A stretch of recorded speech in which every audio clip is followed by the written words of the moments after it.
The complete story of John. John, the son of Zebedee and the brother of James, was a fisherman by trade.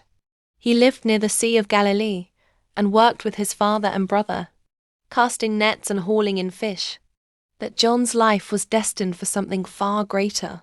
He would become one of the closest companions of Jesus and a powerful witness to his life, death, and resurrection. The calling of John. One day, as Jesus walked along the shores of Galilee, he saw James and John mending their nets with their father Zebedee. He said to them, "Follow me, and I will make you fishers of men." Matthew 4:21-22. Without hesitation, John and James left everything behind, their boats, their nets, even their father, and followed Jesus.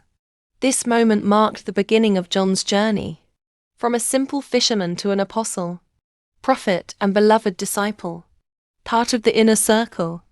John wasn't just one of the 12 disciples, he was part of Jesus' inner circle, along with Peter and his brother, James. These three were present at some of the most significant moments in Jesus' ministry.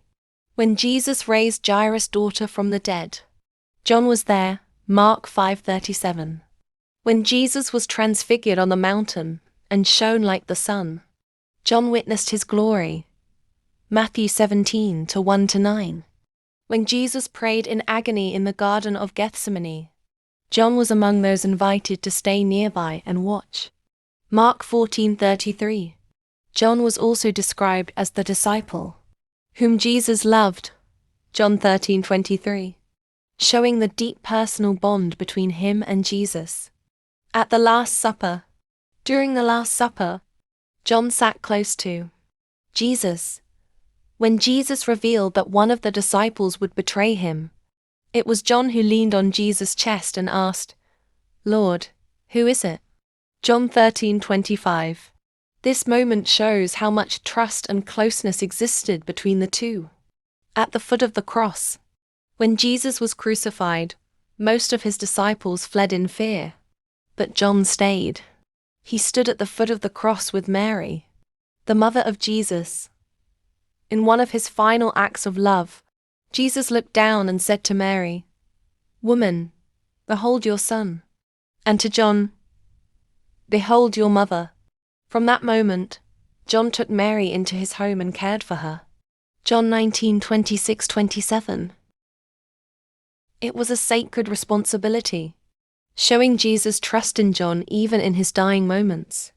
The empty tomb. On the morning of the resurrection, Mary Magdalene ran to tell Peter and John that Jesus' tomb was empty. Both disciples ran to the tomb. John arrived first but waited for Peter to enter. When John finally went in, he saw the linen cloths and believed. John 20:1-8. He believed that Jesus had risen, a belief that would shape the rest of his life. Jesus appears again. After his resurrection, Jesus appeared again to his disciples on the shore of Galilee. John recognized him first and said to Peter, "It is the Lord." John 21:7. After breakfast, Jesus had a private conversation with Peter. When Peter asked about John's future, Jesus replied, "If I want him to remain until I return, what is that to you? You follow me." John 21:22. This created a rumor that John would never die, though the gospel clarifies that Jesus didn't say that. Only if. John's apostolic ministry. After Pentecost, John continued preaching with boldness. He and Peter healed a crippled man at the temple gate and preached fearlessly to the crowds. Acts 3-4. When brought before the Jewish leaders, John did not back down. He proclaimed Jesus as the risen Messiah. Later, John ministered in Ephesus and played a key role in building up the early church. He became known not just as a teacher, but as the Apostle of Love. The letters of John. John wrote 3 letters, 1 John, 2 John, and 3 John, urging the church to remain in truth and love. In 1 John, he famously wrote, "God is love. Whoever lives in love lives in God, and God in them. 1 John 4:16.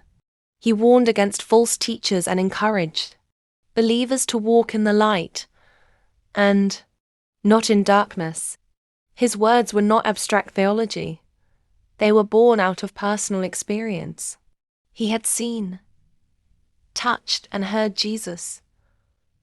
His testimony was real. The revelation on Patmos. In his old age, John was exiled to the island of Patmos for preaching about Jesus.